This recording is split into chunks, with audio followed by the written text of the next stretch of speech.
Welcome to HDTV. You're now rocking with your boy. Israel's big lie. This isn't self-defense. It's a war crime aided and abetted by the U.S. Almost everything said in the U.S. about Israel's assault on the Palestinians is a lie because we are implicated. Nearly all the words and phrases used by the Democrats, Republicans, and the talking heads on the media to describe the unrest inside Israel and the heaviest Israeli assault against the Palestinians since the 2014 attacks on Gaza, which lasted 51 days and killed more than 2,200 Palestinians, including 551 children, are a lie. Israel, by employing its military machine against an occupied population that does not have mechanized units, an Air Force, Navy, missiles, heavy artillery, and command and control, not to mention a U.S. commitment to provide a $38 billion defense aid package for Israel over the next decade, is not exercising the right to defend itself. It is carrying out mass murder. It is a war crime. Israel has made clear it is ready to destroy and kill as wantonly now as it was in 2014. Israeli Defense Minister Benny Gantz, who was the chief of staff during the murderous assaults on Gaza in 2014, has vowed that if Hamas does not stop the violence, the strike of 2021 will be harder and more painful than that of 2014. The current attacks have already targeted several residential high-rises, including buildings that house more than a dozen local and international press agencies, government buildings, roads, public facilities, agricultural lands, 2 schools, and a mosque. I spent 7 years in the Middle East as a correspondent, 4 of them as the New York Times Middle East bureau chief. I am an Arabic speaker. I lived for weeks at a time in Gaza, the world's largest open-air prison, where more than 2 million Palestinians exist on the edge of starvation, struggle to find clean water, and endure constant Israeli terror. I have been in Gaza when it was pounded with Israeli artillery and airstrikes. I have watched mothers and fathers wailing in grief, cradling the bloody bodies of their sons and daughters. I know the crimes of the occupation, the food shortages caused by the Israeli blockade, the stifling overcrowding, the contaminated water, the lack of health services, the near constant electrical outages due to the Israeli targeting of power plants, the crippling poverty, the endemic unemployment, the fear, and the despair. I have witnessed the carnage.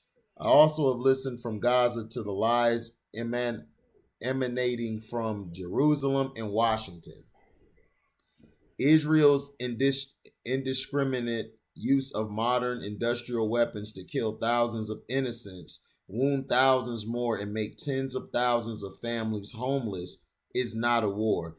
It is a state-sponsored terror. And while I oppose the indiscriminate firing of rockets by Palestinians into Israel, as I oppose suicide bombings, seeing them also as war crimes, I am acutely aware of a huge disparity between the industrial violence carried out by Israel against innocent Palestinians and the minimum acts of violence capable of being waged by groups such as Hamas.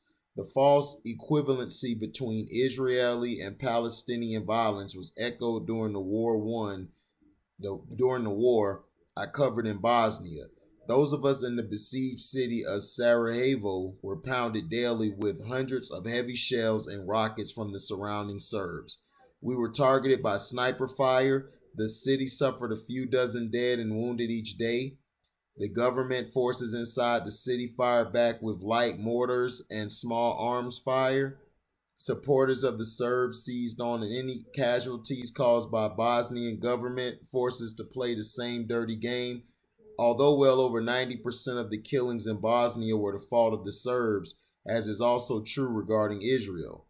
The second and perhaps most important parallel is that the Serbs, like the Israelis, were the principal violators of international law. Israel is in breach of more than 30 UN Security Council resolutions. It is in breach of Article 33 of the Fourth Geneva Convention that defines collective punishment of a civilian population as a war crime. It is in violation of Article 49 of the Fourth Geneva Convention for settling over 500,000 Jewish Israelis on occupied Palestinian land and for the ethnic cleansing of at least 750,000 Palestinians when the Israeli state was founded and another 300,000 after Gaza. East Jerusalem and the West Bank were occupied following the 1967 war. Its annexation of East Jerusalem and the Syrian Golan Heights violates international law, as does its buildings of a security barrier in the West Bank that annexes Palestinian land into Israel. It is in violation of UN General Assembly Resolution 194, which states that Palestinian refugees wishing to return to their homes and live at peace with their neighbors should be permitted to do so at the earliest practicable date. This is the truth. Any other starting point for the discussion of what is taking place between Israel and the Palestinians is a lie. Israel's once vibrant peace movement and political left, which condemned and protested against the Israeli occupation when I lived in Jerusalem, is moribund. The right-wing Netanyahu government, despite its rhetoric about fighting terrorism, has built an alliance with the repressive regime in Saudi Arabia, which also views Iran as an enemy. Saudi Arabia, a country that produced 15 of the 19 hijackers in the September 11 attacks, is reputed to be the most prolific sponsor of international Islamist terrorism. Allegedly supporting Salafist jihadism, the bases of al-Qaeda and groups such as the Afghanistan Taliban, Lashkar-e-Taiba, or LET, and the al-Nusra Front. Saudi Arabia and Israel worked closely together to back the 2013 military coup in Egypt, led by General Abdul Fattah el-Sisi. Sisi overthrew a democratically elected government. He has imprisoned tens of thousands of government critics, including journalists and human rights defenders, on politically motivated charges. The Sisi regime collaborates with Israel by keeping its common border with Gaza closed to Palestinians, trapping them in the Gaza Strip, one of the most densely populated places on earth. Israel's cynicism and hypocrisy, especially when it wraps itself in the mantle of protecting democracy and fighting terrorism, is of epic proportions. Those who are not Jewish in Israel are either second-class citizen or live under brutal military occupation. Israel is not and never has been the exclusive homeland of the Jewish people. From the 7th century until 1948, when Jewish colonial settlers used violence and ethnic cleansing to create the state of Israel, Palestine was overwhelmingly Muslim, was overwhelmingly Muslim. It was never empty land. The Jews in Palestine were traditionally a tiny minority. The United States is not an honest broker for peace, but has funded and enabled and defended Israel's crimes against the Palestinian people. Israel is not defending the rule of law.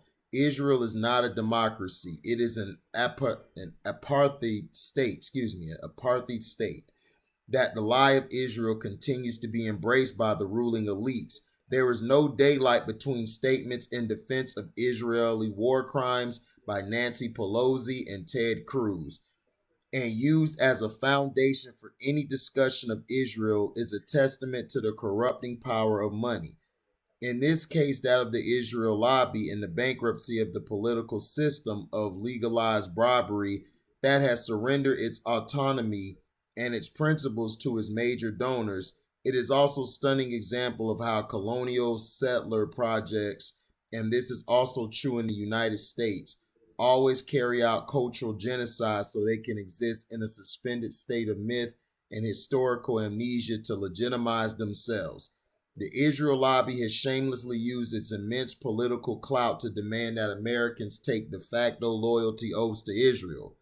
The passage by 35 state legislators of Israel lobby-backed legislation requiring their workers and contractors under threat of dismissal to sign a pro-Israel oath and promise not to support the boycott, divestment, and sanctions movement is a mockery of our constitutional right of free speech.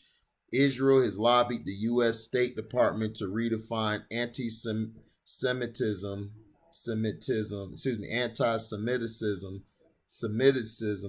under a three-point test known as the 3Ds. The making of statements that demonize Israel, statements that apply double standards for Israel, statements that delegitimize the state of Israel. The definition of anti-Semitism is being pushed by the Israel lobby in the state legislators and on college campuses. The Israel lobby spies in the United States, often at the direction of Israel's Ministry of Strategic Affairs. On those who speak up for the rights of Palestinians, it wages public smear campaigns and blacklists defenders of Palestinian rights, including the Jewish historian Norman Finkelstein, UN Special Rapporteur for the Occupied Territories Richard Falk, also Jewish, and university students, many of them Jewish, in organizations such as Students for Justice in Palestine. The Israel lobby has spent hundreds of millions of dollars to manipulate U.S. elections, far beyond anything alleged to have been carried out by Russia, China, or any other country. The heavy-handed interference by Israel in the American political system, which includes operatives and donors bundling together hundreds of thousands of dollars in campaign contributions in every U.S. congressional district to bankroll compliant candidates, is documented in the Al Jazeera four-part series, The Lobby. Israel managed to block the lobby from being broadcast. In the film, a pirated copy of which is available on the website Electronic Intifada, the leaders of the Israel lobby are repeatedly captured on a reporter's hidden camera, explaining how they, backed by the intelligence services within Israel, attack and silence American critics and use massive cash donations to buy politicians. Israeli Prime Minister Benjamin Netanyahu secured an unconstitutional invitation from the then House Speaker John Boehner to address Congress in 2015 to denounce President Barack Obama's Iranian nuclear agreement. Netanyahu's open defiance of Obama and alliance with the Republican Party, however, did not stop Obama in 2014 from authorizing a 10-year, $38 billion military aid package to Israel. A sad commentary on how captive American politics is to Israeli interests. The investment by Israel and its backers is worth it, especially when you consider that the U.S. has also spent more than $6 trillion during the last 20 years fighting futile wars that Israel and its lobbies push for in the Middle East. These wars are the greatest strategic debacle in American history, accelerating the decline of the American empire, bankrupting the nation at a time of economic stagnation and mounting poverty, and turning huge parts of the globe against us. They serve Israel's interests, not ours. The longer the mendacious Israeli narrative is embraced, the more empowered become the racists, bigots, conspiracy theorists, and far-right hate groups inside and outside Israel. This steady shift to the far right in Israel has fostered an alliance between Israel and the Christian right, many of whom are anti-Semites.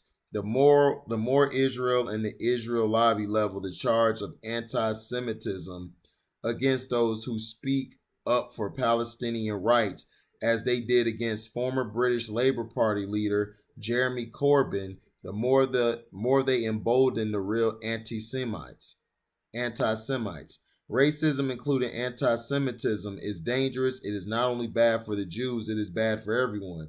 It's empowered the dark forces of ethnic and religious hatred on the extremes. Netanyahu's racist government has built alliances with far-right leaders in Hungary, India, and Brazil, and was closely allied with Donald Trump. Racist and ethnic chauvinists, as I saw in the wars in the former Yugoslavia, feed off each other. They divide societies into polarized antagonistic camps that only speak in the language of violence. The radical jihadists need Israel to justify their violence, just as Israel needs the radical jihadists to justify its violence. These extremists are ideological twins. This polarizing fosters a fearful, militarized society. It permits the ruling elites in Israel, as in the United States, to dismantle civil liberties in the name of national security. Israel runs training programs for militarized police, including from the United States. It's a global player in the multi-billion-dollar drone industry, competing against China and the United States. It oversees hundreds of cyber surveillance startups whose espionage innovations, according to the Israeli newspaper Haaretz, have been utilized abroad to locate and detain human rights activists, persecute members of the LGBT community, silence citizens critical of their governments, and even fabricate cases of blasphemy against Islam in Muslim countries that don't maintain formal relations with Israel.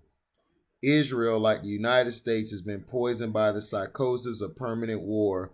1 million Israelis, many of them among the most enlightened and educated, have left the country.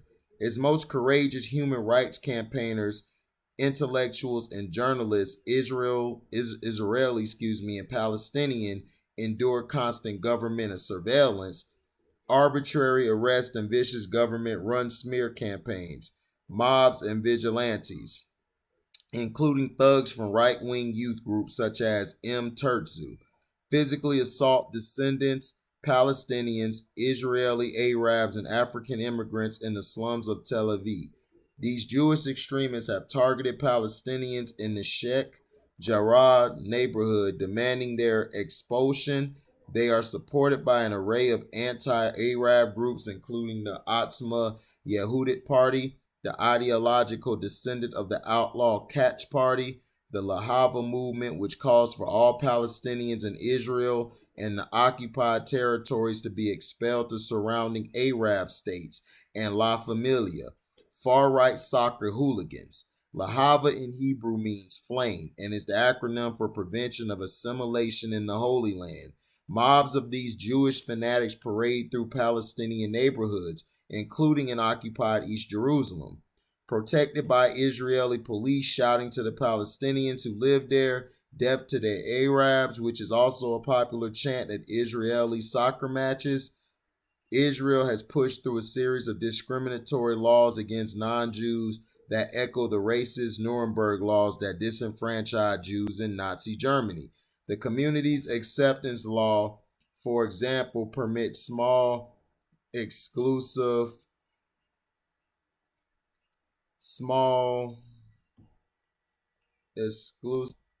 sorry about that.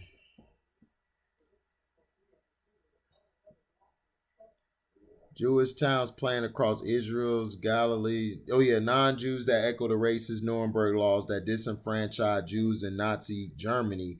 The Community's Acceptance Law, for example, permits small exclusively Jewish towns planted across Israel's Galilee region to formally reject applicants for residency on the grounds of suitability to the community's fundamental outlook.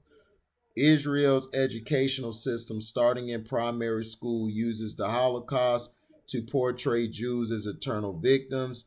This victimhood is an indoctrination machine used to justify racism, Islamophobia, religious chauvinism, and the deification of the Israeli military.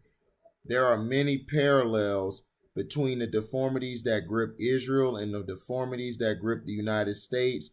The two countries are moving at warp speeds towards a 21st century fascism, cloaked in religious language, which will revoke what remains of our civil liberties and snuff out our anemic democracies. The failure of the United States to stand up for the rule of law, to demand that the Palestinians, powerless and friendless, even in the Arab world, be granted basic human rights, mirrors the abandonment of the vulnerable within our own society. We are headed, I fear, down the road Israel is heading down. It will be devastating for the Palestinians. It will be devastating for us and all resistance as the Palestinians courageously show us will only come from the street. Chris Hedges is the former Middle East bureau chief for the New York Times, a Pulitzer Prize winner and a columnist at the Sheer Post. He is the author of several books, including America, the Farewell Tour, American Fascists, The Christian Right and the War on America, and War is a Force That Gives Us Meaning. Now, so I ask you a question. What does anti-Semitic mean?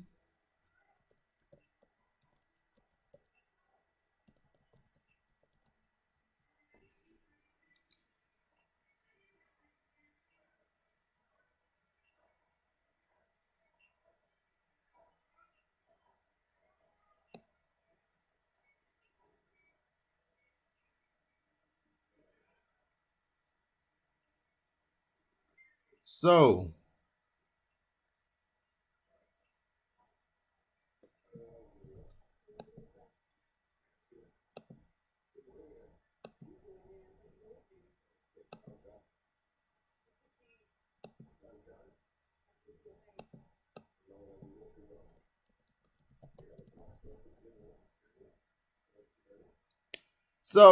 Semetic.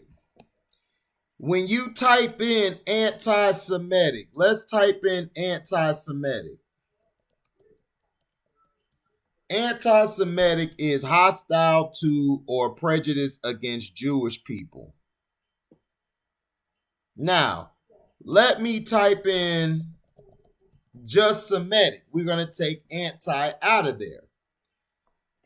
Relating to or denoting a family of languages that include Hebrew, Arabic, and Aramaic, and certain ancient languages such as Phoenician and Akkadian, constituting the main subgroup of the Afro-Asiatic family. Relating to the peoples who speak Semitic languages, especially Hebrew and Arabic. So how are you anti-Semitic against the Jew? They made that up to make it seem like they're at fault or they're victims. This whole thing is the Palestinians were promised the land. The Jews stole it. The Jews have always stolen everything. History. The Judaism is not the real thing that us as blacks follow. The blacks, those who are dark-skinned, or I like to say dark complexion, I don't like to use that dark-skinned crap because to me that's just something created by white people to label those who are of black ancestry. We are the real children of Hebrews. We are the real children of Israel. We were taken from our lands and spread all over the world. So what the Jews have done what whites have done throughout history. They whitewashed the history, took everything from us that was ours and made it theirs. So let me read this to you again.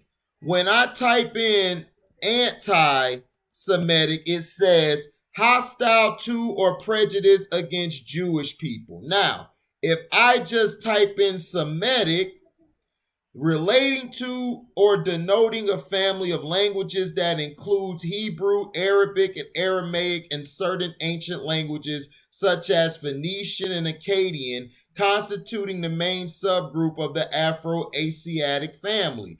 Relating to the people who speak Semitic languages, especially Hebrew and Arabic. Does that say anything about Jews? So how are you anti-Semitic against the Jew? They created that to put you in a box. They protect the Jews because white people want them to be protected so they could replace the real history, which are the Hebrews, who are black. The Palestinians, why do you think they're killing them? Because they're also a part of the Semitic family. So they're doing everything in their power to destroy them. And they're continuing to do what they do best. There was an NBA player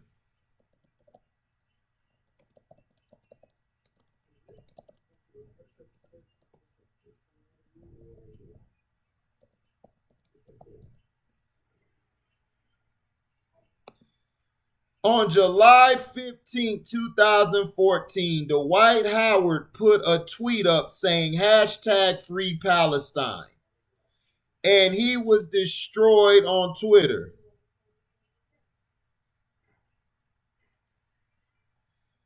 Here's what happened.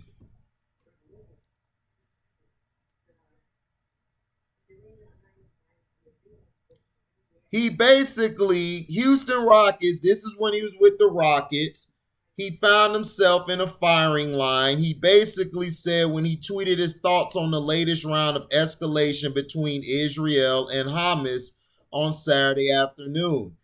Howard tweet was saying hashtag free Palestine because of the death toll in Gaza that is relating to today. He has 15 million followers on Twitter. He deleted the tweet 15 minutes and said previous tweet was mistake. I've never commented on international blah blah blah. You know, he gave the scared stance. And he said, I apologize if I offended anybody. He has an Israeli basketball, Omri Caspi, the first NBA player from Israel, tweeted his own take on the conflict shortly after Howard's 600 missiles been fired from Gaza by Hamas in the last 4 days. Numbers don't lie. Stop lying.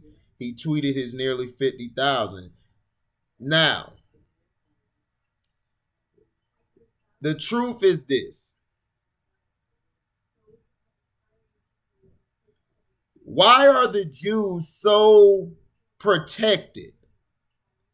Why are they always playing victim, but when black people talk about the things about Black Lives Matters, we get blasted?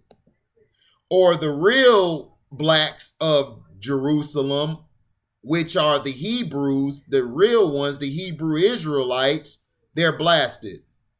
Now, people are saying this. Anyone who uses the phrase free Palestine is either ignorant of the situation or hate the Jewish state of Israel. Why is everything always protecting the Jews? Oh, I know why. Because America is in bed with them. Who did they give reparations to? The Jews. Who did they give reparations to? The Asian people. Who have they been oppressing for over 400 years and continue to piss on them and haven't given anything but just more laws to keep them in a systematic prison? Blacks. So before you comment on Kyrie Irving and why he feels the way he do your research, ignorant. I'm out. I roll with Palestine. I roll with the real Semetic people. I don't roll with that fake anti-crap, which is the Jews who crucified Jesus for being an apostle and for being the real preacher, for spreading the real. So you think I'm going to trust a Jew now when they oppress the Hebrew people? What do you think they're doing now to the Hebrew people? Adolf Hitler already told you, if the Hebrew people, which are the children, which are the blacks, find out what you've been doing, your whole system will crumble. So they spend millions and billions of dollars to continue to keep your head in the clouds. So all of this stuff, why do you think nobody on the news or media, why blacks aren't speaking up? Why do you think they're saying that Kyrie's crazy? Why do you think Stephen A's attacking him? Because that's what they promote, black on black. Why do you think they got LeBron in that situation? Because he's the token Negro. He's there to cause confusion. He's who Malcolm X was talking about. Him and Jay-Z. That's who Malcolm X was talking about. That's who he was complaining and bringing out and exposing, the token niggas. So stop telling me on my channel I don't know what I'm talking about. But see, this video isn't going to spread because you know why? Because it's a black man that's trying to promote truth. And when you speak the truth, it will diminish your numbers. On YouTube, they will keep you down. They will continue to destroy you. They don't want the truth. When you speak the truth, you make $1. If you do the foolery and you go along with the program, you make over $100 million. I'll let you tell the rest of the story. I'm out. Deezy.